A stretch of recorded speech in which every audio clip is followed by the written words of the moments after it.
Happy New Year, everyone. Now today, the vote that happens in the Liberal Party room is actually quite irrelevant in terms of who it elects as its leader today or tomorrow. The reality is that it is the unfair policies of this government that have turned Australians off this government completely. Their refusal to even acknowledge the unfairness of their budget. And while all these shenanigans are going on, we have a government that has simply stopped governing. We have a situation where the most brilliant young scientist in Australia has turned down the most prestigious scholarship that can be awarded because, in her own words, there is no future for science in Australia, no future for her with the current policies concerning higher education and science funding. We have unemployment going up and up under this government, the promise of 1 million jobs being created simply not going to be able to be met. We have broadband in this country, an absolute laughingstock compared to the rest of the world, where we have continued to drop behind in the latest broadband rankings. We are even behind many of the countries in Eastern Europe. And we also have young people who've gone to enrol in their TAFEs in the last couple of days, finding that their TAFE fees have in some cases tripled. This is not a government about growth. Their budget was not about growth. Their budget was not about innovation and the future.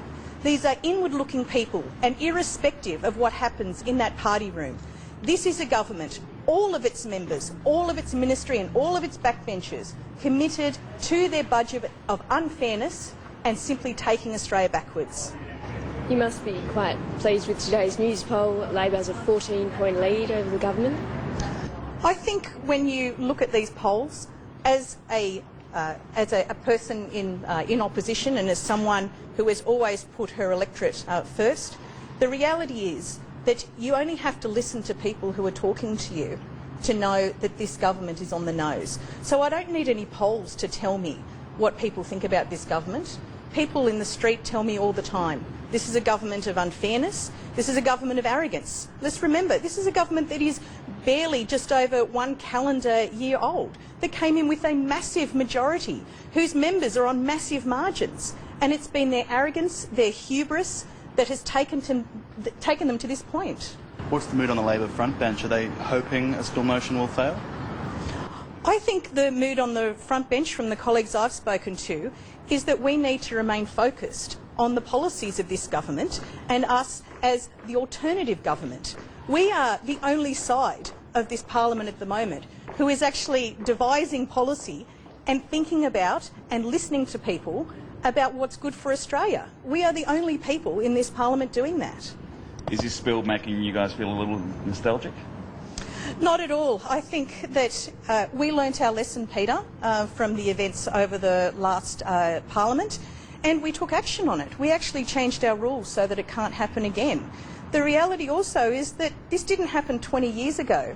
This only happened in the very recent past, and Australians made it very clear, as Tony Abbott told us when he was opposition leader, that Australians were sick and tired of this kind of circus. And yet they have brought the circus back to town. And now they're talking about, oh, we want to take people with us. People have jumped on another bus. They're at the other end of the city. No one is being taken with these people. So I think for this government to say, oh, we're turning over a new start, I wonder if Tony Abbott will come out and say it's back to work Monday. Doesn't really realise most people just call it Monday. I think that this is a government that is simply displaying its arrogance and its inward-looking nature. Thank you. Pleasure. Well, okay, see. great.